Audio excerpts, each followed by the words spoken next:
හරි. හරි. අද අපි යන් ඉස්සරහට අද අපි යනවා කේස් ස්ටේට්මන්ට් වලට. Case statement. ඔය තමයි අද මාතෘකාව.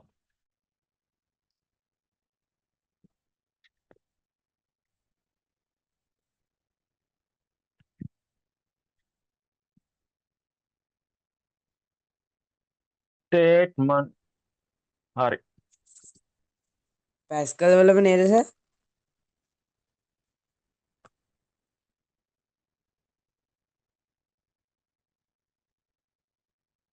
අපිට දැන් මොන හරි කොන්දේසියක් තියෙනවා නම් එහෙම නැත්නම් කොන්දේසි ගොඩක් තියෙනවා නම් අපි කරන්නේ if then else කියන මෙතඩ් එක පාවිච්චි කරනවා ස්ට්‍රක්චර් එක.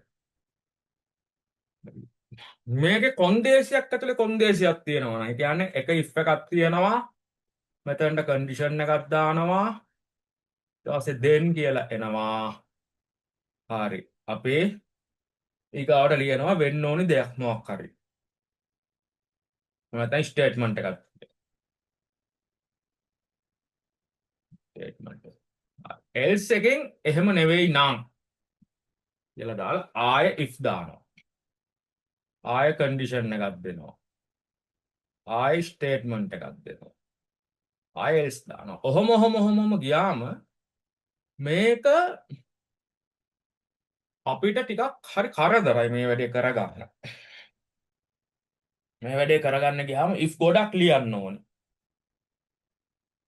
අන්න ඒ වගේ අවස්ථාවක මේ if කියලා ගොඩක් ලියන්න වෙන අවස්ථාවක මේ මෙහෙම කෝඩ් එකක් කළාම හදිසියට බග් එකක් ආවම අපිට හරි අමාරුයි ඒක බග් එක ෆික්ස් කරගන්න. ඒ වගේ වෙලාවට අපිට වෙන්නේ මේ කේස් ස්ටේට්මන්ට් කියන එක පාවිච්චි කරත හැකියි. මේක පොඩි ආකෘතියක් තියෙනවා. මෙන්න මෙහෙම ආකෘතියක්.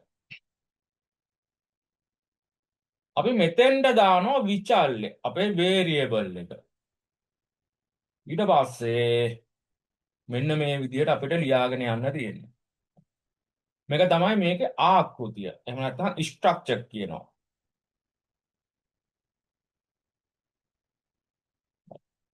කේස් ස්ටේට්මන්ට් එක පාවිච්චි කරන ස්ට්‍රක්චර් එක. හරි. මේකේ මාතෘකාව දාගන්න කේස් ස්ටේට්මන්ට් කියලා. ඊට පස්සේ මෙන්න මේ ස්ට්‍රක්චර් එක ඇඳ ගන්න. ඊට අපි එකෙන් ප්‍රෝග්‍රෑම් එකක් ලියලා බලමු.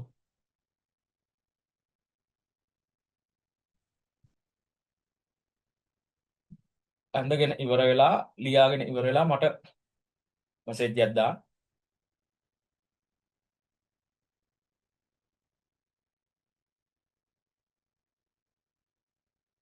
මේක ළමයි සාමාන්‍යයෙන් පාවිච්චි කරන්න පුළුවන් අපිට ඉන්ටිජර් නමුතර char මේ බූලියන් මෙන්න මේවට තමයි මේක භාවිතා කරන්න පුළුවන්. මේක රියල් ඊට පස්සේ ස්ට්‍රිං වගේ වට කෙලින්ම පාවිච්චි කරන්න බෑ.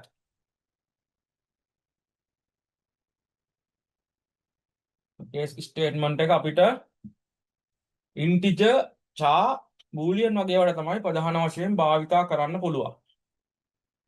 රියල් ස්ට්‍රිං ඒවට භාවිතා කරන්න ටිකක් අමාරුයි. ඒවට ක්‍රම තියෙනවා. ඒවා ඔයගොල්ලන්ගේ සිලබස් එකේ නැහැ.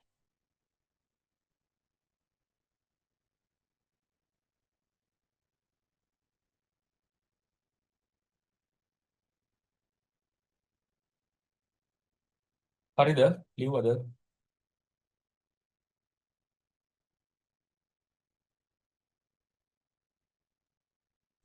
සර් ඔය කොටුවට යටින් තියෙන දෙකක් ලියන්න ඕනද? ඔව්. ඒ ටික පොඩ්ඩක් ලියා ගන්න.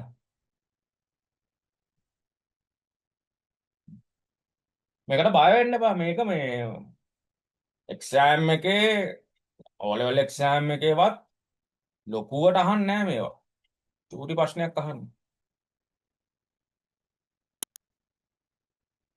එහෙම ඇහුවා නම් හොඳයි වැඩේ අහන්න නැති එකයි ප්‍රශ්නේ.